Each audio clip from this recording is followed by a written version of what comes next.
Hello everyone, welcome back to my channel Veera AJ blogs. ఈరోజు అయితే నేను ఈ వీడియోలో ఊరు నుంచి కొన్ని మొక్కలు తెచ్చుకున్నాను. వాటిని ఎలా నాటుకుంటున్నాను ఏంటి, అలానే వర్షాకాలం కాబట్టి తొందరగా నాటుకుంటాయని ఈసారి అయితే తెచ్చుకొని నాటుకుంటున్నాను అనమాట. కొన్ని నా దగ్గర లేనివి అయితే కనకాంబరం మొక్క ఇప్పుడు వీడియోలో చూస్తున్నారు కదా, చూపించేది ఇది గ్రీన్ కలర్ వస్తుంది అనమాట, ఫ్లవర్ అనేది. అందుకోసమని తెచ్చుకున్నాను. ఇంకా ఆ కుండీలో నాటాను కదా, అవన్నీ కూడా చాలా వెరైటీసే.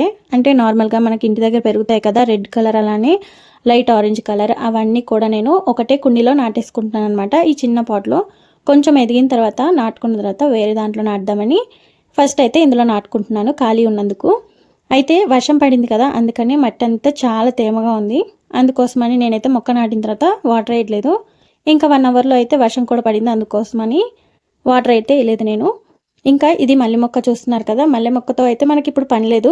కాకపోతే ఏంటంటే నేను ఇది చాలా ఎదిగిపోతుంది మొక్క, అందుకోసమని నాకు బుషీ టైప్లో కావాలని పక్కన వాళ్ళ దగ్గర బుషీ టైప్లో ఉండే మల్లె మొక్క, అది 2 వేర్లు ఇమ్మంటే ఇచ్చారు.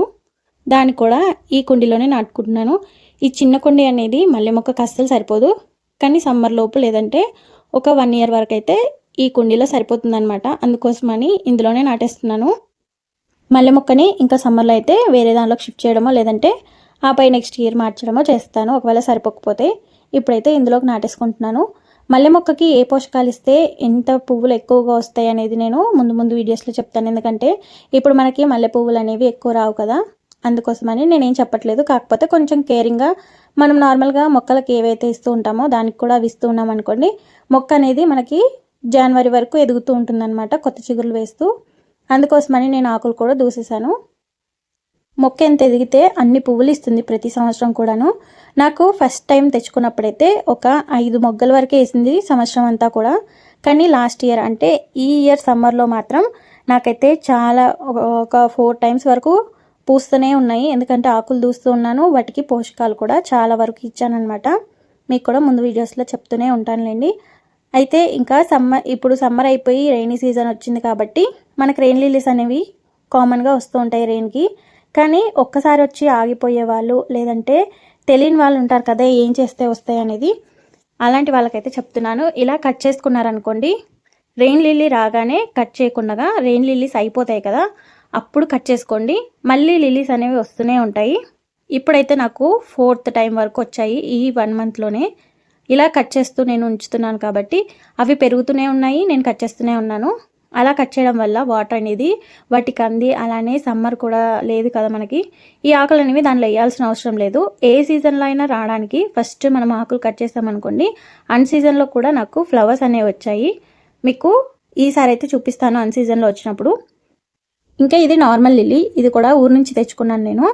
దీన్ని నార్మల్గా ఒక కుండీలో నాటేసుకుంటున్నాను, తర్వాత వేరే కుండీలోకి షిఫ్ట్ చేసుకోవచ్చండి. ఫస్ట్ అది నాటుకోవడం ముఖ్యం కదా, కుండీలు ఖాళీ లేవు, అందుకోసమని ఏదో ఒక దగ్గర ఖాళీ ఉన్న దగ్గర నాటుకున్నాం అనుకోండి, తర్వాత అయితే మనకి బాగా యూజ్ అవుతుంది అనమాట మొక్క అనేది. ఫస్ట్ మన దగ్గర ఉందా లేదా అనేది ముఖ్యం కదా ఏ మొక్క అయినా, అందుకోసమని నేనైతే ఇందులో నాటుకుంటున్నాను. ఇంకా రెయిన్ లిల్లీస్ చూపించాను కదా, అందులో కూడా ఒక చిన్న మొక్క నాటేసానులేండి. కాకపోతే ఇది కొంచెం పెద్దగా ఉన్నాయి దుంపలు, అందుకోసమని నేను వేరే కుండీలోకి మార్చుకుంటున్నాను. రోజ్ మొక్క ఉంది దీంట్లో, దానికి ఎక్కువగా బలం రాకుండా ఇది లాగేసుకుంటుంది అనమాట, అందుకోసమని తొందరలోనే దీన్ని కూడా వేరే కుండీలోకి షిఫ్ట్ చేసేస్తాను.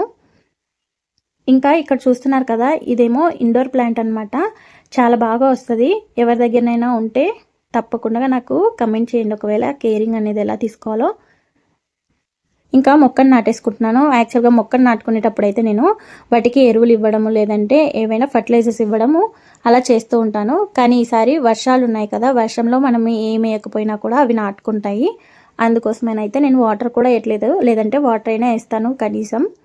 ఏ మొక్క నాటుకునేటప్పుడైనా 1 స్పూన్ వరకు నీమ్ కేక్ అనేది వేయాలి, అప్పుడు మనకి మొక్క అనేది ఎదుగుదల ఉంటుంది, వేర్లకు కూడా ఏ డ్యామేజ్ అనేది లేకుండా ఉంటుందన్నమాట. బూజు రావడం కానీ లేదంటే కుళ్ళిపోవడం అవుతూ ఉంటాయి కదా, అవేం రాకుండా పురుగు తినేయకుండా ఉండాలంటే నీమ్ కేక్ అనేది వేసుకోవాలి కంపల్సరీగా. ఇంకా నేను ఇది ఎలాగో షిఫ్ట్ చేస్తాను కాబట్టి కొద్ది రోజులే ఉంటుంది కాబట్టి దీనికైతే నేను ఏమీ వేయట్లేదు. ఇప్పుడు వర్షం పడుతుంది కాబట్టి ఎలాంటి డోకా ఉండదన్నమాట మొక్కలకి, అందుకోసమని నేనైతే వీటికి నార్మల్గానే కేర్ చేస్తున్నాను, ఎక్కువగా కేర్ చేయకుండా. ఇంకా ఆల్రెడీ ఈ మొక్కకి పువ్వులు వచ్చి అయిపోయిందనమాట. ఆ కొమ్మ అలానే ఉంది. అలా కాకుండా కట్ చేసామనుకోండి దుంప అనేది ఎదుగుతుందనమాట ఈ వర్షాకాలము. ఒకవేళ వీలైతే మళ్ళీ కూడా వస్తుంది, అందుకోసమని నేను కట్ చేస్తున్నాను అనమాట వీటిని కూడా. అలా కట్ చేయడం వల్ల ఎండ ఎప్పుడైనా ఈ వర్షాకాలంలో వస్తే మంచిగా ఎండ కూడా తగులుతుంది. లేదంటే ఆ ఆకుల వల్ల ఆ బలం అంతా ఆకులే లాక్కుంటాయి. ఈ వీడియో నచ్చినట్టయితే ఒక లైక్ చేసి సబ్స్క్రైబ్ చేసి